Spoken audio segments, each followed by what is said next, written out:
शुक्लाम्बरधरम् विष्णुम् शशिवर्णम् चतुर्भुजम् प्रसन्नवदनम् ध्यायेत् सर्वविघ्नोपशान्तये व्यासम् वसिष्ठनप्तारम् शक्तेः पौत्रमकल्मषम् पराशरात्मजम् वन्दे शुकतातम् तपोनिधिम् व्यासाय विष्णुरूपाय व्यासरूपाय विष्णवे नमो वै ब्रह्मनिधये वासिष्ठाय नमो नमः अविकाराय शुद्धाय नित्याय परमात्मने सदैकरूपरूपाय विष्णवे सर्वजिष्णवे यस्य स्मरणमात्रेण जन्म संसारबन्धनात् विमुच्यते नमस्तस्मै विष्णवे प्रभविष्णवे ॐ नमो विष्णवे प्रभविष्णवे। श्रीवैशम्पायन उवाच श्रुत्वा धर्मानशेषेण पावनानि च सर्वशः युधिष्ठिरः शान्तनवम् पुनरेवाभ्यभाषत। युधिष्ठिर उवाच किमेकम् दैवतम् लोके किम् वाप्येकम् परायणम् स्तुवन्तः कङ्कमर्चन्तः प्राप्नुयुर्मानवा शुभम् को धर्मः सर्वधर्माणाम् भवतः परमो मतः किम् जपन्मुच्यते जन्तुर्जन्म संसारबन्धनात्। श्रीभीष्म उवाच जगत्प्रभुम् देवदेवमनन्तम् पुरुषोत्तमम् स्तुवन्नाम सहस्रेण पुरुषः सततोत्थितः तमेव चार्चयन्नित्यम् भक्त्या पुरुषमव्ययम् ध्यायन् स्तुवन् नमस्यम् च यजमानस्तमेव च अनादिनिधनम् विष्णुम् सर्वलोकमहेश्वरम् लोकाध्यक्षम् स्तुवन्नित्यम् सर्वदुःखातिगो भवेत् ब्रह्मण्यम् सर्वधर्मज्ञम् लोकानाम् कीर्तिवर्धनम् लोकनाथम् महद्भूतम् सर्वभूतभवोद्भवम् एष मे सर्वधर्माणाम् धर्मोऽधिकतमो मतः यद्भक्त्या पुण्डरीकाक्षम् स्तवैरच्चेन्नरः सदा परमम् यो महत्तेजः परमम् यो महत्तपः परमम् यो महद्ब्रह्म परमम् यः परायणम् पवित्राणाम् पवित्रम् यो मङ्गलानाम् च मङ्गलम् दैवतम् देवतानाम् च भूतानाम् यो व्ययपिता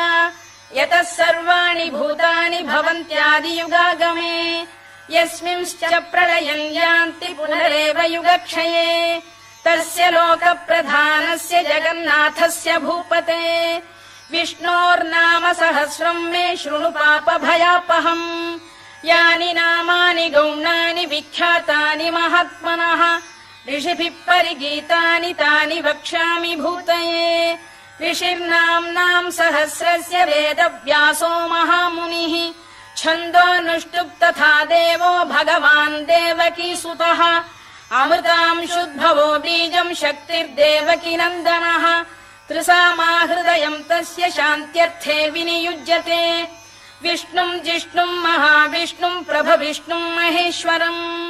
अनेकरूपदैत्यान्तम् नमामि पुरुषोत्तमम् अस्य श्रीविष्णोर्दिव्यसहस्रनामस्तोत्रमहामन्त्रस्य श्रीवेदव्यासो भगवान् ऋषिः अनुष्टुप्छन्दः श्रीमहाविष्णुः परमात्मा श्रीमन्नारायणो देवता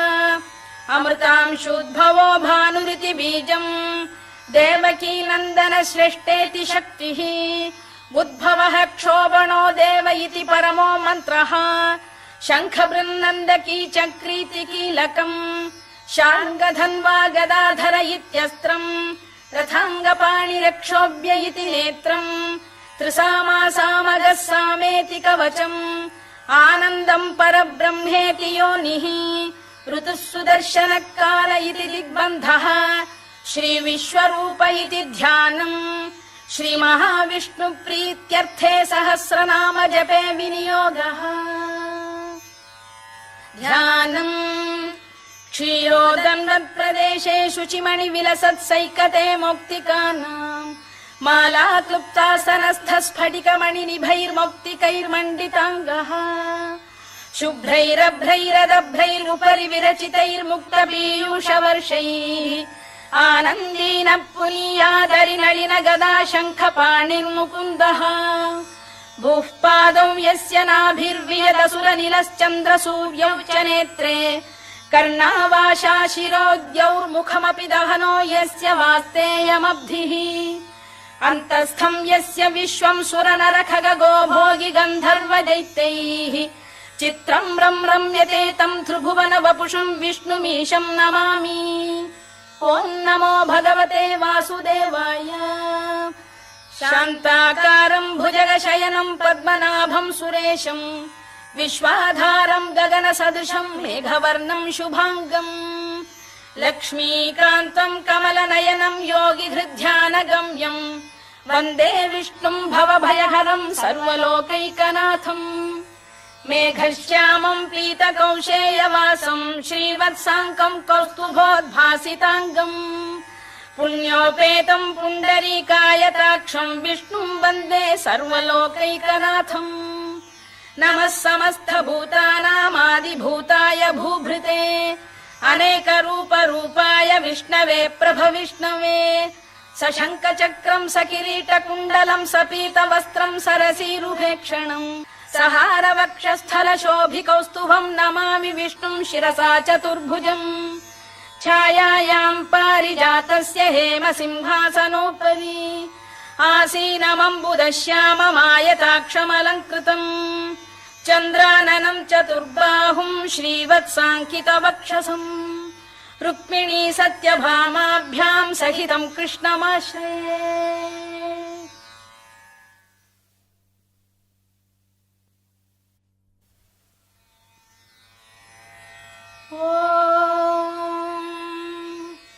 विश्वम् विष्णुर्वषत्कारो भूतभव्य भवत्प्रभुः भूतकृद्भूतभृद्भावो भूतात्मा भूतभावनः भूतात्मा परमात्मा च मुक्तानाम् परमागतिः अव्ययः पुरुषः साक्षी क्षेत्रज्ञोऽक्षर एव च योगो योगविदाम् नेता प्रधानपुरुषेश्वरः नारसिंहवपुः श्रीमान् केशवः पुरुषोत्तमः सर्वः शर्वः शिवस्थाणुर्भूतादिर्निधिरव्ययः सम्भवो भावनो भर्ता प्रभवः प्रभुरीश्वरः स्वयम्भूः शम्भुरादित्यः पुष्कराक्षो महास्वनः अनादिनिधनो धाता विधाता धातुरुत्तमः अप्रमेयो ऋषिकेशः पद्मनाभोऽमरप्रभुः विश्वकर्मा मनुस्पष्टा स्थविष्ठस्थविरो ध्रुवः अग्राह्यः शाश्वतः कृष्णो लोहिताक्षप्रदर्दनः प्रभूतस्त्रिककुब्धाम पवित्रम् मङ्गलम् परम् ईशानप्राणद प्राणो ज्येष्ठः श्रेष्ठः प्रजापतिः हिरण्यगर्भो भूगर्भो माधवो मधुसूदनः ईश्वरो विक्रमी धन्वी मेधावी विक्रमक्रमः अनुत्तमो दुराधर्ष कृतज्ञ कृतिरात्मवान् सुरेशः शरणम् शर्म विश्वरेता प्रजाभवः अधः संवत्सरो व्याल प्रत्ययः सर्वदर्शनः अजः सर्वेश्वरः सिद्धः सिद्धिः सर्वादिरच्युतः वृषाकपिरमेयात्मा सर्वयोगविनिसृतः वसुर्वसुमनः सत्यः समात्मा संमितः समः अमोघः पुण्डरीकाक्षो वृषकर्मा वृषाकृतिः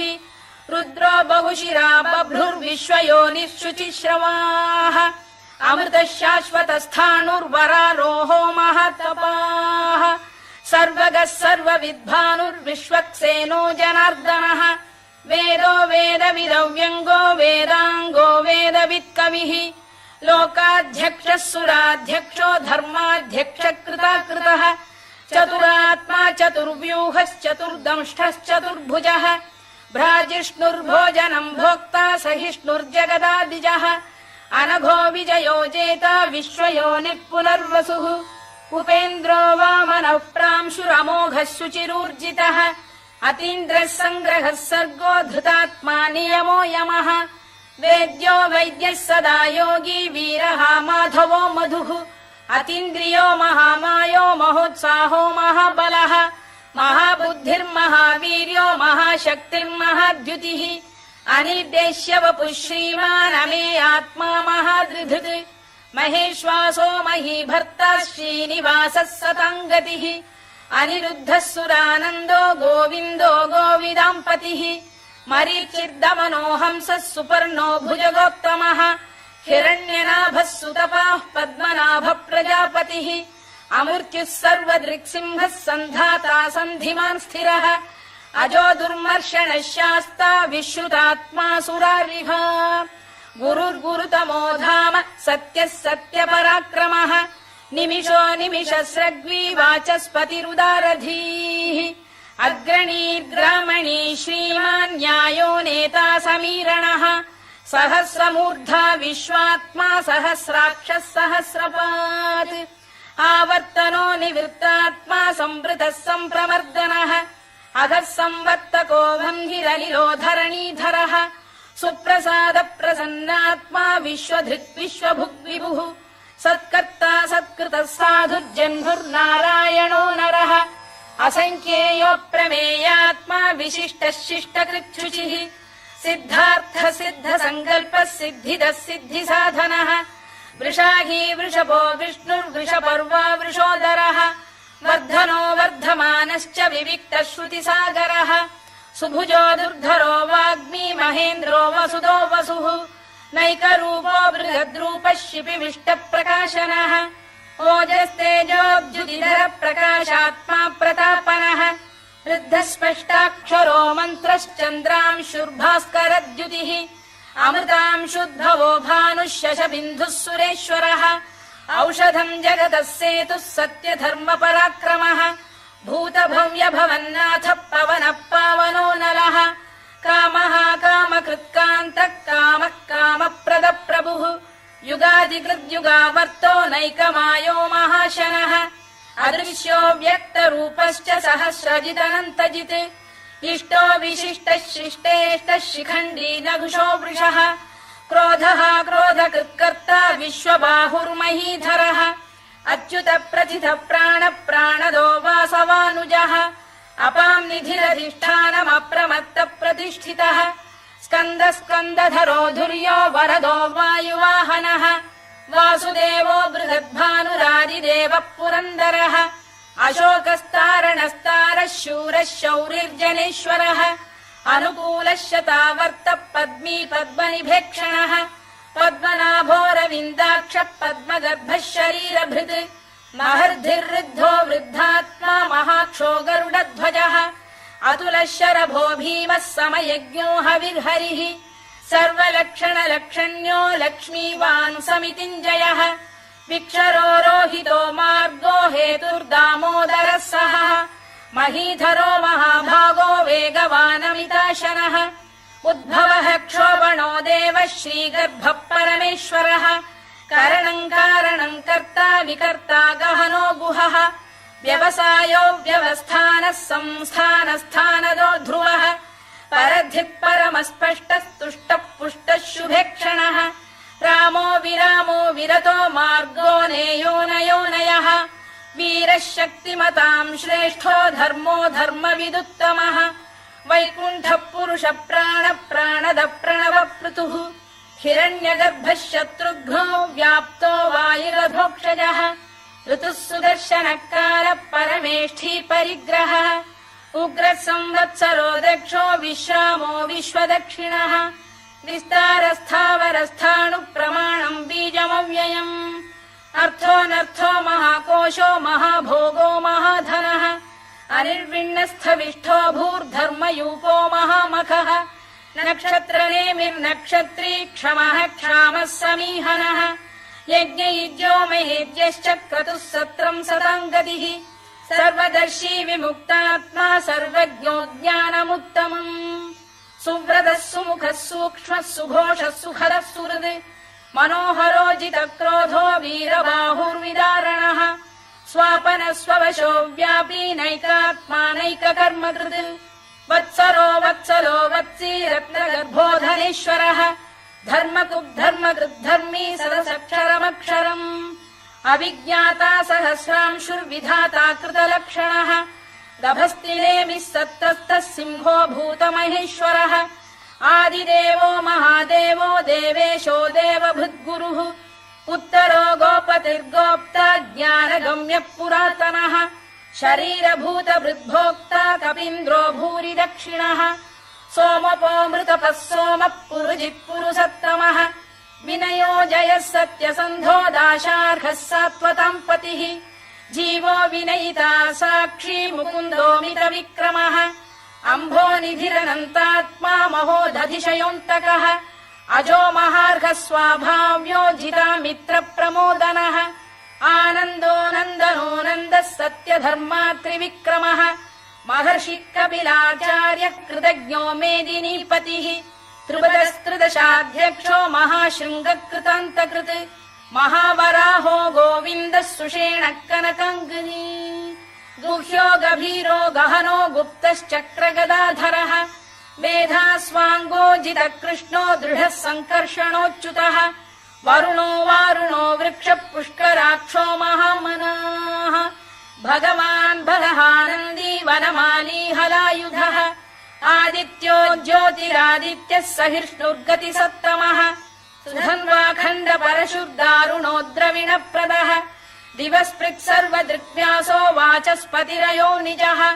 त्रिसामासामगः साम निर्वाणम् भेषजम् भिषज सन्न्यासकृच्छमः शान्तो निष्ठा शान्तिपरायणम् शुभाङ्गः शान्तिदः स्रष्टा कुमुदः कुवलेशयः गोहितो गोपतिर्गोप्ता वृषभाक्षो वृषप्रियः अनिवर्ती निवृत्तात्मा संक्षेप्ता क्षेमकृत् शिवः श्रीवत्सवक्षः श्रीवासः श्रीपतिः श्रीमताम्बरः श्रीधः श्रीशः श्रीनिवासः श्रीनिधिः श्रीविभावनः श्रीधर श्रीकर श्रेयः श्रीमान् लोकत्रयाश्रयः स्वक्षः स्वङ्गः शतानन्दो नन्दिर्ज्योतिर्गणेश्वरः विजितात्मा विधेयात्मा सत्कीर्तिश्छिन्न संशयः उदीर्णः सर्वतश्चक्षुरनीशः शाश्वतः स्थिरः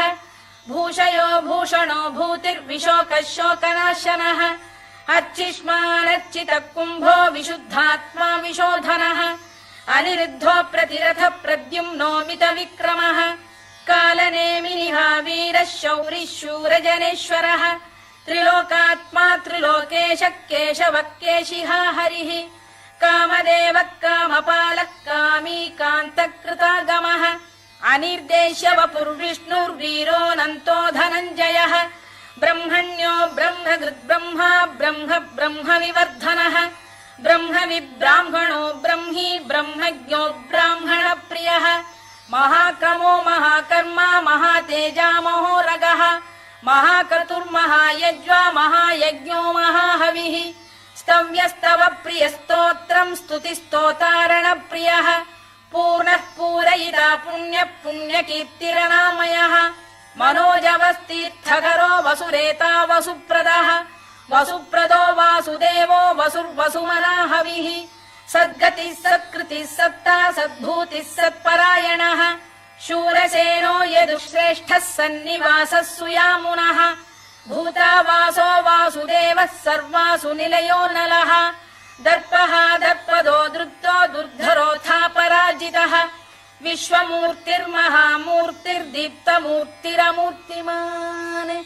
अनेकमूर्तिरव्यक्तः शतमूर्तिः शताननः एकोनैकः स वक्तः किम् यत्तत्पदमनुत्तमम् लोकबन्धुर्लोकनाथो माधवो भक्तवत्सलः सुवर्णवर्णो हेमाङ्गो वराङ्गश्चन्दनाङ्गदी वीरः विषमः शून्यो घृता क्षीरचरश्चलः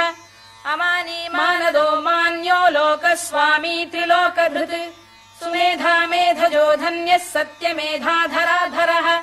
तेजो वृषोद्युतिधरः सर्वशस्त्रभृताम्बरः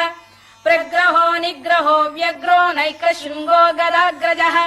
चतुर्मूर्तिश्चतुर्बाहुश्चतुर्व्यूहश्चतुर्गतिः चतुरात्मा चतुर्भावश्चतुर्वेदविदेकपात् समावर्तो निवृत्तात्मा दुर्जयो दुरधिक्रमः दुर्लभो दुर्गमो दुर्गो दुरावासो दुरारिः शुभाङ्गो लोकसारङ्गः सुतन्तुस्तन्तुवर्धनः इन्द्रकर्मा महाकर्मा कृतकर्मा कृतागमः उद्भवः सुन्दरः सुन्दो रत्ननाभः सुलोचनः अर्को वाजसनः शृङ्गी जयन्तः सर्वविजयी सुवर्णबिन्दुरक्षोभ्यः सर्ववागीश्वरेश्वरः महाह्रदो महागर्तो महाभूतो महानिधिः कुमुद कुन्दर कुन्द पर्जन्यः पावनो निलः अमृताशोऽमृतवपुः सर्वज्ञः सर्वतोमुखः सुलभः सुव्रतः सिद्धः शत्रुजिच्छत्रुतापनः न्यग्रोधोदुम्बरोश्चतश्चाणूरान्ध्रैषूदनः सहस्रार्चिः सप्तजिह्वः सप्तैधाः सप्तवाहनः अमूर्तिरनघोचिन्त्यो भयकृद्भयनाशनः अणुबृहत्कृशस्थूलो गुणभिर्निर्गुणो महान् अधृतस्वधृतस्वास्य प्राग्वंशो वंशवर्धनः भारभृत्कथितो योगी योगीशः सर्वकामदः आश्रमश्रमणः क्षामः सुपर्णो वायुवाहनः धनुर्धरो धनुर्वेदो दण्डो दमयिता दमः अपराजितः सर्वसहो नियन्ता नियमो यमः सत्त्ववान् सात्विकः सत्यः सत्यधर्मपरायणः अभिप्रायप्रियार्होः प्रियकृत्प्रीतिवर्धनः विहाय सगतिर्ज्योतिः सुरुचिर्कुतभुक् विभुः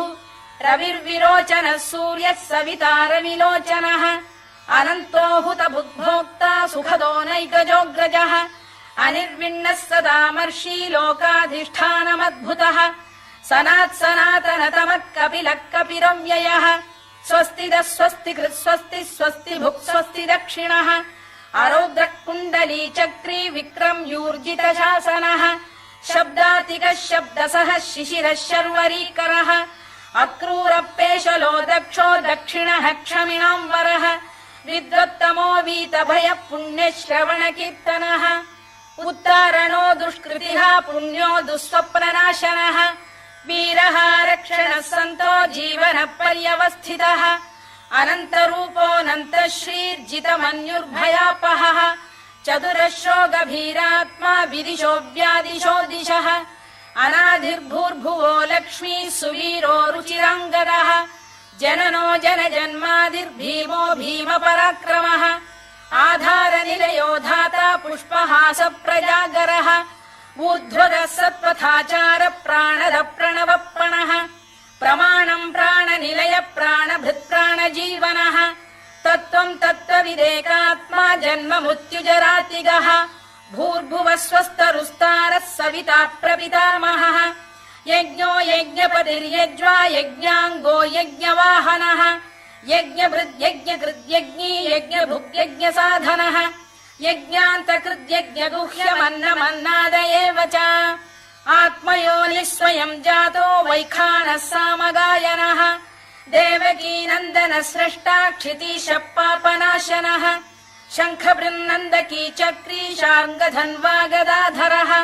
तथाङ्गपाणिरक्षोभ्यः सर्वप्रहरणायुधः सर्वप्रहरणायुधवो नम इति वनमाली गरीशाङ्गी शङ्खी चक्री च नन्दकी श्रीमान्नारायणो विष्णुर्वासुदेवोऽभिरक्षतु वनमाली गरीशाङ्गी शङ्खी चक्री च नन्दकी श्रीमान्नारायणो विष्णुर्वासुदेवोऽभिरक्षतु वनमाली गरीशाङ्गी शङ्खी चक्री च नन्दकी श्रीमान्नारायणो विष्णुर्वासुदेवोऽभिरक्षतु इतीदम् कीर्तनीयस्य केशवस्य महात्मनः नाम्नाम् सहस्रम् दिव्यानामशेषेण प्रकीर्तितम् य इदम् शृणुयान् नित्यम् यश्चापि परिकीर्तयेत् नाशुभम् प्राप्नुयात् किञ्चित् सोमुत्रेह च मानवः वेदान्तको ब्राह्मणस्य क्षत्रियो विजयी भवेत् वैश्यो धनसमृद्धः स्यात् क्षुद्रः सुखमवाप्नुयात् धर्मार्थी प्राप्नुयात् धर्ममर्थार्थी चार्थमाप्नुयात् कामानवाप्नुयात् कामी प्रजार्थी चाप्नुयात् प्रजाम् भक्तिमान् यः सदोत्थाय शुचिस्तद्गतमानसः सहस्रम् वासुदेवस्य नाम्नामेतत् प्रकीर्तयेत्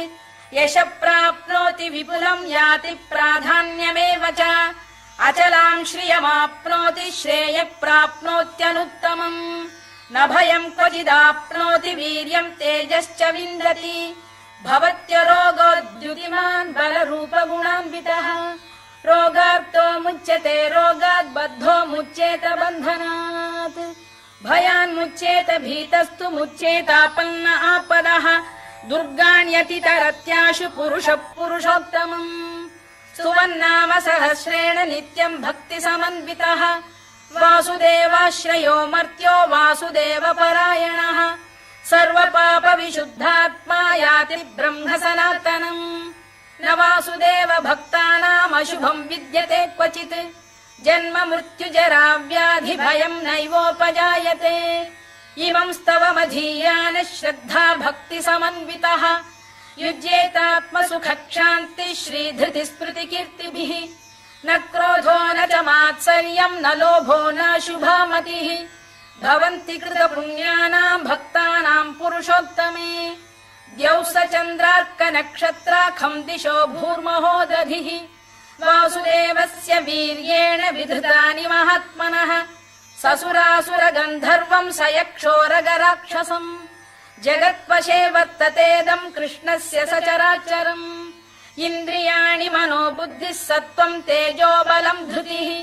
वासुदेवात्मकान्याहुः क्षेत्रम् क्षेत्रज्ञ एव च सर्वागमानामाचार प्रथमम् परिकल्पते आचार प्रभवो धर्मो धर्मस्य प्रभुरच्युतः ऋषयः पितरो देवा महाभूतानि धातवः जङ्गमा जङ्गमम् चेदम् जगन्नारायणोद्भवम् योगो ज्ञानम् तथा साङ्ख्यम् विद्या शिल्पादिकर्म च वेदाः शास्त्राणि विज्ञानमेतत् सर्वम् जनार्दनात्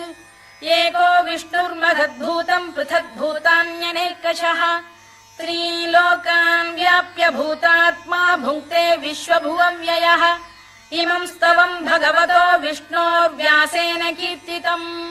पठेद्य इच्छेत् पुरुषः श्रेयत् प्राप्तुम् सुखानि च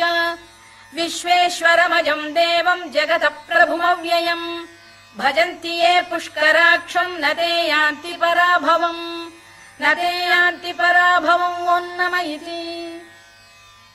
अर्जुनोवाच पद्मपत्र विशालाक्ष पद्मनाभसुरोत्तमा भक्तानामनुरक्तानाम् त्राता भव जनार्दन श्रीभगवानुवाच यो माम् नाम सहस्रेण स्तोतुमिच्छति पाण्डव सोऽहमेकेन श्लोकेन स्तुत एव न संशयः स्तुत एव न संशयोन्नम इति व्यास उवाच वासनाद्वासुदेवस्य वासितम् भुवनत्रयम् सर्वभूतनिवासोऽसि वासुदेव नमोऽस्तु ते वासुदेव नमोऽस्तु ते ओम् नम इति पार्वत्युवाच केनोपायेन लघुना विष्णोर्नाम सहस्रकम् पठ्यते पण्डितैर्नित्यम् श्रोतुमिच्छाम्यहम् प्रभो ईश्वर उवाच श्रीराम राम रामेति रमे रामे मनोरमे सहस्रनाम तत्तुल्यम् राम नाम वरानने श्रीराम राम रामेति रमे रामे मनोरमे सहस्रनाम तत्तुल्यम् राम नाम वरानने श्रीराम राम रामेति रमे रामे मनोरमे सहस्रनाम तत्तुल्यम् राम नाम वरानने राम नाम वरानन ओन्नम इति ब्रह्मोवाच नमोऽस्त्वनन्ताय सहस्रमूर्तये सहस्रपादाक्षि शिरोरुबाहवे सहस्रनाम्ने पुरुषाय शाश्वते सहस्रकोटियुगधारिणे नमः सहस्रकोटियुगधारिणे नम ओन्नम इति सञ्जय उवाच यत्र योगेश्वर कृष्णो यत्र पार्थो धनुर्धरः तत्र श्रीर्विजयो भूतिर्ध्रुवानीतिर्मतिर्मम श्रीभगवानुवाच अनन्याश्चिन्तयन्तो मां ये जनाः पर्युपासते तेषाम् नित्याभियुक्तानां योगक्षेमम् वहाम्यहम् परित्राणाय साधूनां विनाशाय च दुष्कृताम् धर्म संस्थापनार्थाय सम्भवामि युगे युगे आर्ता विषण्णाः शिथिलाश्च भीता घोरेषु च व्याधिषु वर्तमानाः संकीर्त्य नारायण शब्दमात्रम् विमुक्त दुःखाः सुखिनो भवन्तु कायेन वाचा मनसेन्द्रियैर्वा बुद्ध्यात्मना वा प्रकृते स्वभावात् करोमि यद्यत् सकलम् परस्मै नारायणायेति समर्पयामि।